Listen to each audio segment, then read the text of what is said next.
What's up, everybody? Matthew here. Thanks for checking into the YouTube channel. Today, we're going to talk about 16 things you probably didn't know about Jonathan Edwards and his famous sermon, Sinners in the Hands of an Angry God. Well, it is the month of July right now, and I didn't want to get out of the month of July before we did this particular video because it was on July 8th of 1741 that Edwards preached his famous sermon. And no, number 16, it had nothing to do with the Salem witch trials. I actually heard a rather well-known historian, somewhat respected cultural critic, make the allegation that Jonathan Edwards preached sinners in the hands of an angry God, and then everyone freaked out and they went out and killed all the witches. Well, totally wrong time frame here. The Salem witch trials happened in the 1690s, 1692, I think, to be precise.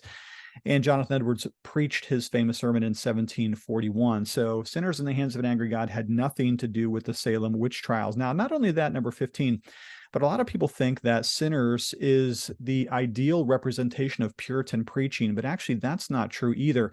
Certainly it is representative in some ways of Puritan preaching, but it definitely doesn't sum up the whole of Puritan preaching.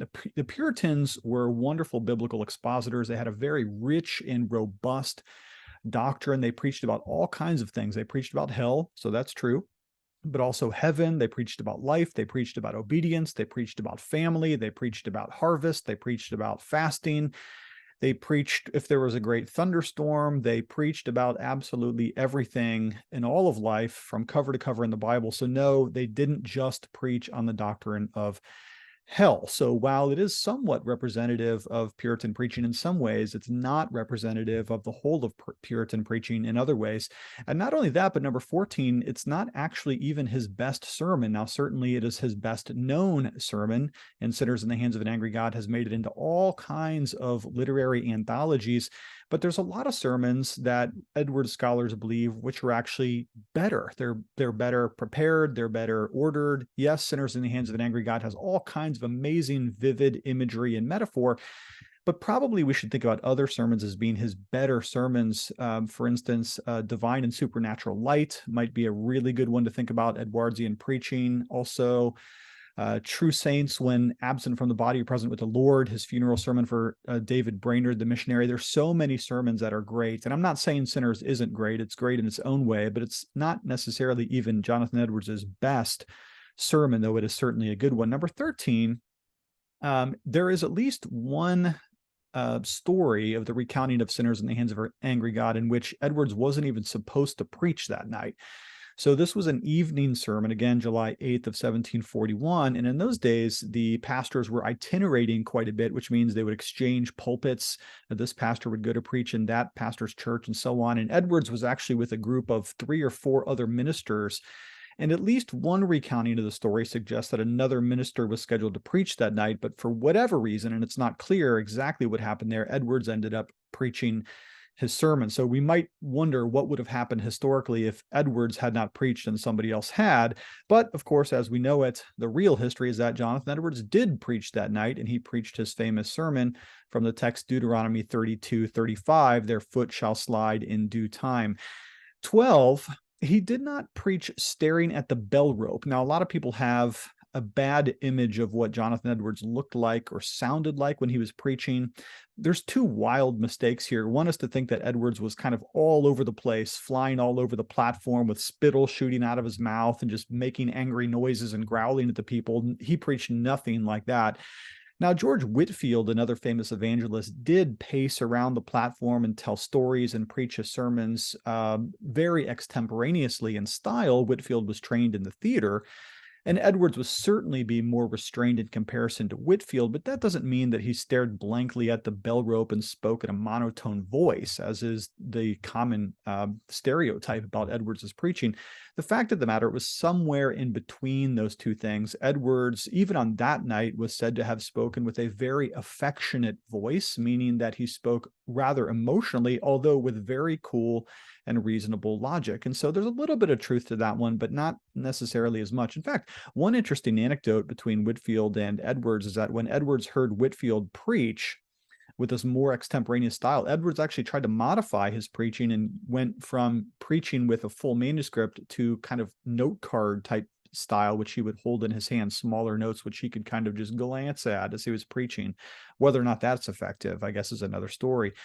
But the old trope that he would just stare at the bell rope just isn't really true. Number 11, this sermon should always be read with another sermon called Heaven is a World of Love. And it's not that the two were necessarily a pair, they weren't pairs, but they're very good foils for one another. And just as terrifying as Sinners in the Hands of an Angry God certainly is as a sermon, and I don't think anybody who reads it would deny that, yet nevertheless, it should be paired with some of his more winsome, lovable sermons like Heaven is a World of Love. And so, in one sense, though the one is about condemnation, the other is about eternal glory. And so I would suggest that anybody who would put this sermon in an anthology would do very well to pair it with a sermon that serves as somewhat of a comparison and contrast with Sinners in the Hands of an Angry God. Now, number 10, it's true that the congregation was quite rowdy that night, and a lot of people don't know that. A lot of people think, oh, they were all Puritans, and of course they were going to listen very diligently. But the fact of the matter is that Edwards was itinerating, and he went to the city of Enfield,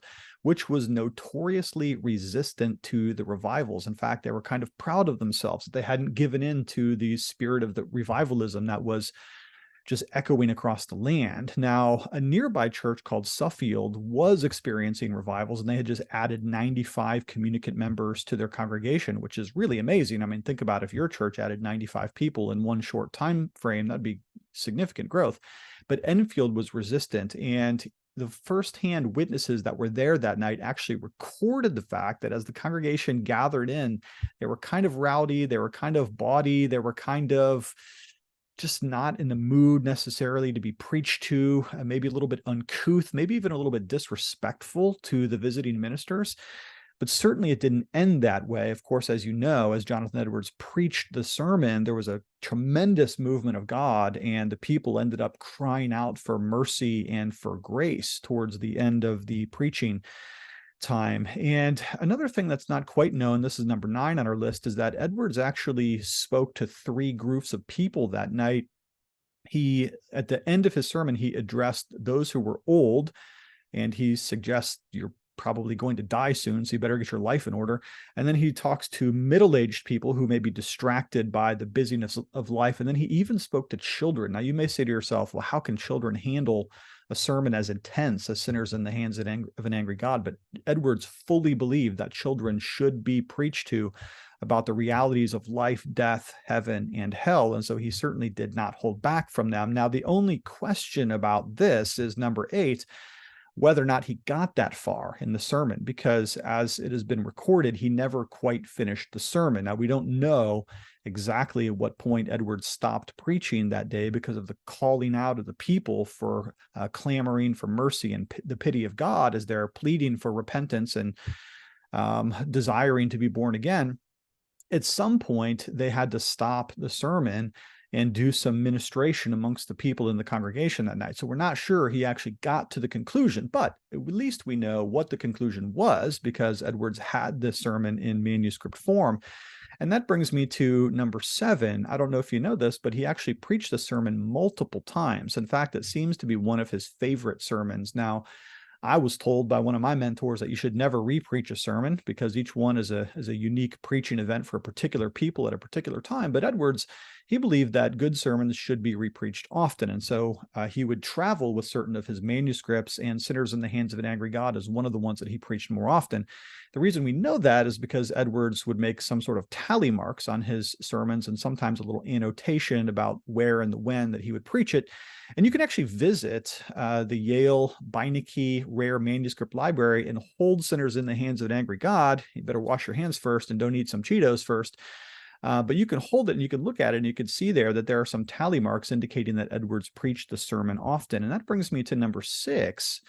Did you know that the sermon was preached prior to his own congregation in Northampton, but with very little results? They'd, of course, heard Edwards preach so many times over the years that it took something special to really move them. Okay, now Northampton experienced revival too in the 1740s, 1741 and 42, especially when Whitefield came through. But this sermon had no remarkable effect on his own home church. And I guess it's probably true that a prophet doesn't get honor in his own hometown. And so this sermon, Sinners in the Hands of an Angry God, went and was ended with no particular reaction from the people of Northampton. Number 5, did you know that Edwards actually changed the sermon text as he would preach it later on? So famously, the sermon text is Deuteronomy 32:35, their foot shall slide in due time. But in later subsequent preachings of the sermon, the manuscript indicates that Edwards later changed it to Psalm chapter 7, verse 11. So you'll have to check that out and see how interesting that might be. Number 4. Now I'm going to really throw you off here. But did you know that the sermon is not primarily about hell? And you say, well, how can that be? I thought it was the quintessential fire and brimstone sermon. If ever there was a Puritan sermon about hell, certainly it's sinners in the hands of an angry God. And yes, I cannot deny that, of course, there is mentions of hellfire and such in this great sermon, but technically it's about death. Technically, if you look at the sermon very closely, though he does mention hell, he's really talking about the fact that death is coming sooner than you might think. And after death, of course, the judgment. And so really what the sermon is doing is trying to invoke a fear in the congregation that they're going to die soon. In fact, possibly even tonight or the next night or soon thereafter. In fact, that's part of why the sermon is so terrifying, is you don't know when death and judgment is going to come. And so while, of course, the sermon does mention eternal damnation, it's technically about the unknown impending imminency of death itself. Number 3, Edwards used over 20 terrifying metaphors in this sermon. Now, you probably just imagine the sermon is about how hot the flames of hell are, and there's a little bit of that in there too. If you know some of the metaphors, you probably heard the one about the spider hanging over the fire with its web at any time being ready to break, or a stone that's falling through a spider's web. But one of the things that is remarkable about the sermon, and one of the reasons why it has such lasting literary effect, is because Edwards's metaphors here are absolutely compelling. One after the next, Edwards pictures these terrifying pictures. In one instance, it's like God is aiming his bow directly at your face, and you don't know when he's going to let loose that arrow. In another image, you're standing beneath a dam that's going to break through, and the waters are going to come over you at any moment.